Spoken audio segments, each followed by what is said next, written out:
안녕하십니까. 이어서 경남 소식입니다. 4년 전 지방선거에서 홍준표 경남지사와 안상수 창원시장이 동시에 당선되면서 두 기관이 각종 사업 추진 과정에서 갈등의 골이 깊었습니다. 하지만 이번에는 민주당 후보들이 새로 모두 당선되면서 두 기관끼리 새로운 관계 설정이 기대됩니다. 오종우 기자의 보도입니다. 경남 전체 인구의 약 3분의 1을 차지하는 경남의 수부도시 창원시. 하지만 그동안 경상남도와의 관계는 매끄럽지 못했습니다. 창원광역시 추진과 진해 글로벌 테마파크, 마산 로봇랜드 추진 등 주요 현안마다 대립했고 극한 갈등 양상을 보이기도 했습니다.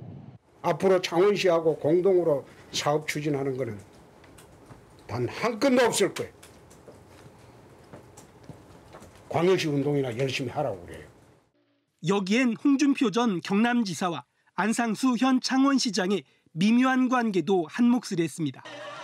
하지만 이번 선거 결과 두 지자체의 관계 개선에 대한 기대가 커지고 있습니다.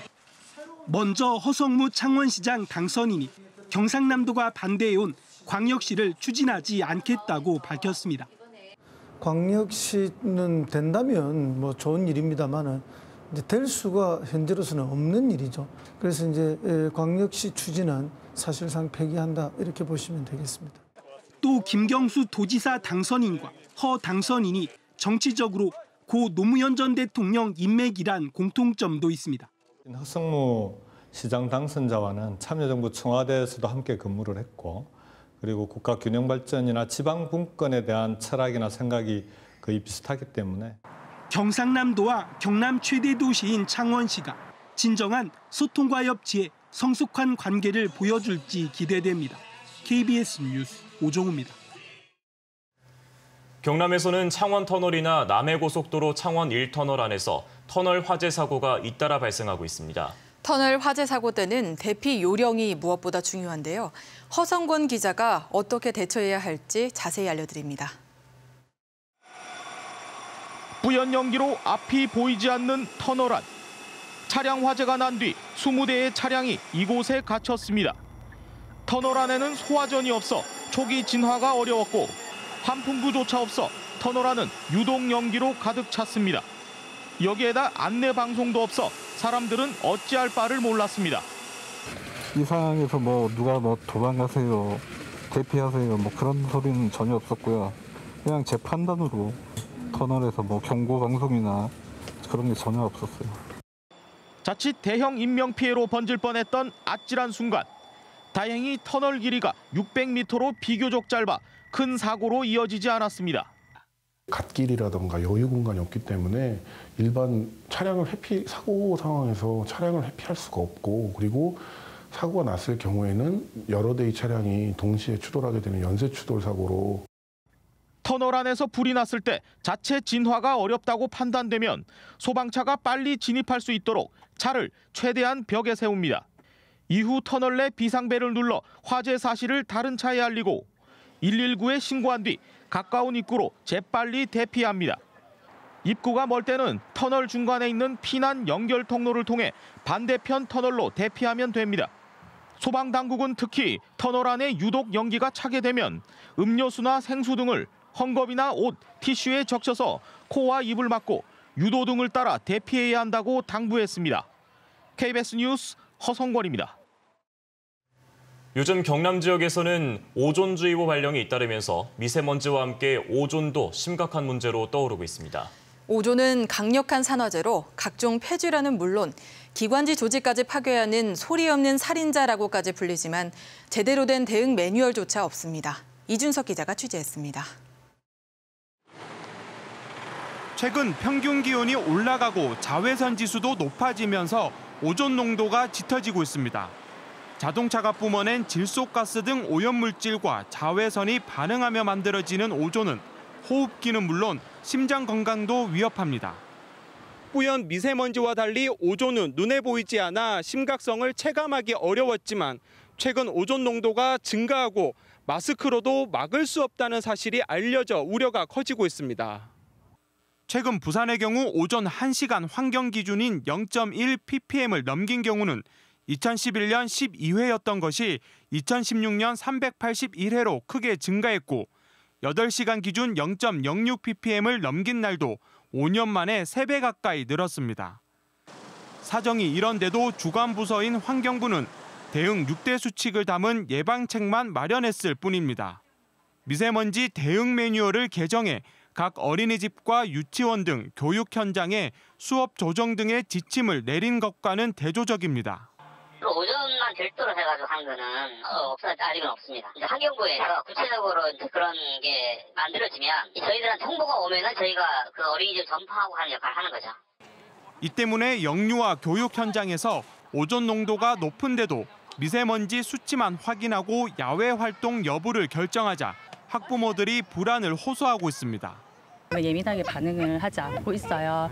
그래서 저희가 그냥 뉴스 예보를 보고 오존이 높다고 하는 날은 저희가 어린이집 야외 활동이 있는 날 같으면 저희가 먼저 전화를 걸어서 건강 훼손을 우려하는 전문가들의 목소리도 높아지고 있습니다. 영유아들 같은 경우 아직 폐가 완전히 다 발달되지 않았고 면적도 적고 그리고 특히 유아들 어린 아이들은 야외에서 이제 깊고 빠르게 숨을 쉬면서 신체 활동을 많이 하기 때문에 학부모가 중심이 된 온라인 모임에서는 환경부와 보건복지부 그리고 교육부 등의 오존 대응 매뉴얼을 마련해달라는 이른바 민원 릴레이 운동까지 일어나고 있습니다. KBS 뉴스 이준석입니다. 경남의 이번 주 주요 일정과 행사를 미리 들여다보는 위클리 경남입니다. 이번 주에는 도지사직 인수위의 시민참여센터 개소식과 허성무 창원시장의 취임식 등이 계획돼 있습니다. 진정은 기자입니다. 김경수 경남지사 당선인이 도민 의견을 수렴하기 위한 시민참여센터를 이번 주부터 가동할 계획입니다. 각계 전문가 등 20여 명이 참여할 예정인 시민참여센터는 이번 주 안에 개소식을 하고 각종 정책 제안을 받기로 했습니다. 시민참여센터 설치 장소는 경남도청 옆에 있는 도림미술관이 유력하게 검토되고 있습니다. 허성무 창원시장 당선인의 취임식이 오는 일요일인 다음 달 1일 오전 창원시청에서 열립니다. 창원시는 다음 달 1일이 일요일이지만 시민의 날로 정해져 있어 기념식 전에 취임식을 하기로 했습니다. 취임식을 간소하게 열고 싶다는 당선인의 뜻에 따라 가족과 일부 초청자, 5급 이상 공무원들만 참석할 예정입니다. 창원시의회도 새 시장의 취임식이 열리기 전인 오는 일요일 아침 7시 30분 임시회를 열고 새 의장단을 선출합니다. 경상남도 교육청이 교육감 재선 이후 처음으로 일반직 공무원 정기 인사를 이번 주 단행합니다. 인사 대상자들은 오늘 임용장을 받게 됩니다. 700여 명이 자리를 옮기게 됐고 승진자는 180명입니다. 내일 창원 컨벤션센터에서는 2018 유관기관과 함께하는 창원시 채용 박람회가 열립니다. 이번 박람회에는 한국남동발전과 창원시설공단 등 공기업과 동안산업, 경남에너지 등 기업 100여 곳이 참여해 현장 면접 등을 진행합니다. KBS 뉴스 진정은입니다. 다음은 경상남도와 자매결연을 맺고 있는 일본 야마구치현에서 보내온 뉴스입니다. 아주 섬세한 곳에 문양을 넣는 마이크로 공예품 전시회가 열렸다는 소식 등을 이하롬 아나운서가 전해드립니다. 아주 미세한 곳에 문자나 그림 등을 그린 독특한 공예품의 전시 판매 행사가 시모노세키시에서 열리고 있습니다.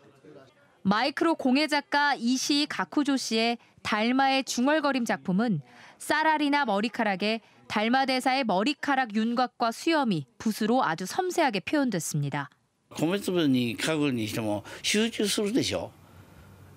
その一点に絞ったその集中感をね味わってもらいたいなと思いますけど、こんな小さい中にこれだけのものが入るんかっていう気持ちを持っていただきたい。 이 같은 마이크로 공예 작품은 세로 5mm, 폭 3mm의 표면에 투명 매니큐어로 코팅한 뒤 그림이나 가사가 묘사되면서 관람자들은 독특함을 만끽할 수 있습니다. 하기시의 특산물로 일반 가지보다 5배 정도의 큰 하기 타마게나스가 출하됐습니다. 출하식에서는 하기 타마게나스 500박스가 트럭에 실려 대도시 시장으로 향했습니다. 晴天のおかげでですね、品質は上々です。一度ですね、口に入れていただくと、このナスの持っている品質の良さがお分かりいただけるんじゃないかと思って、食べていただければと思って期待しております。 따뜻한 날씨로 예년보다 일주일 빨리 생산된 하기 타마게 나스는 다음 달 초까지 출하됩니다. KBS 뉴스 이아롬입니다.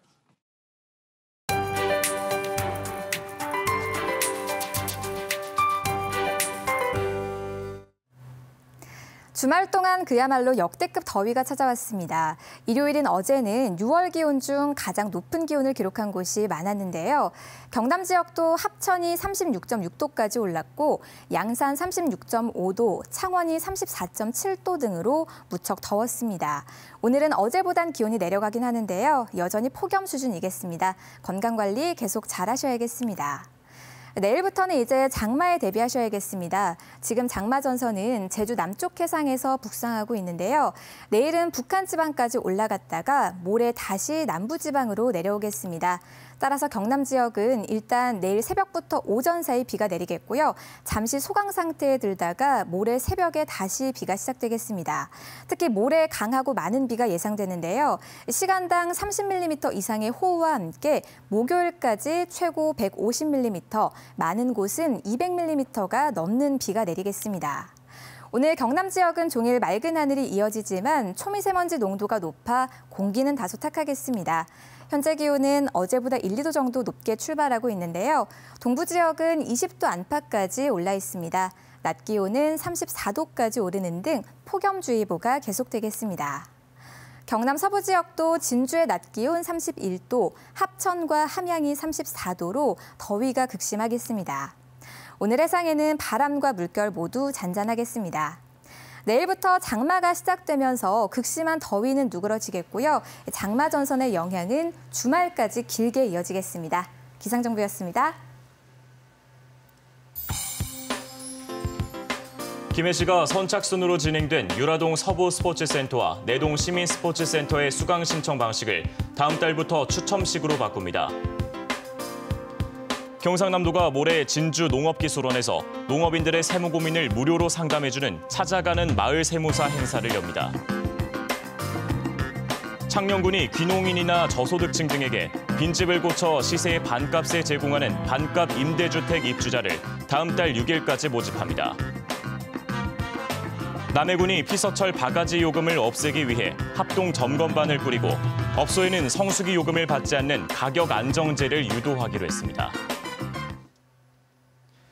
6.25 전쟁 68주년 기념 행사가 오늘 오전 10시 경남도청 신관대강당에서 6.25 참전 용사, 보훈 유가족, 재향군인의 관계자 등이 참석한 가운데 열립니다. 오늘 기념식에는 김경수 경남도지사 당선인이 경상남도 공식 행사에 처음으로 참석할 예정입니다. 지난달 경남 지역의 주택 매매 거래와 전월세 거래가 모두 감소했습니다. 국토교통부는 지난달 전국 주택 매매 거래량이 6만 7천여 건으로 지난해 같은 기간보다 20.3% 떨어진 가운데 경남은 3,116건으로 28.7% 하락했다고 발표했습니다. 또 5월의 전월세 거래량은 전국적으로 12만 7천여 건으로 지난해보다 8.5% 떨어졌고 경남은 5,351건으로 14.9% 줄었습니다. 경남 제조업체 생산이 지난 4월에도 부진을 이어갔습니다. 한국은행 경남본부는 지난 4월 경남 지역 제조업 생산이 지난해보다 10.8% 줄어 7달 연속 감소했다고 밝혔습니다. 또 제조업 출하도 지난해보다 11.4% 줄어들어 역시 7달 연속 감소했습니다. 다만 재고율은 전월보다 다소 줄어든 131.4%를 기록했습니다. 뉴스를 마칩니다. 시청해주신 여러분 고맙습니다.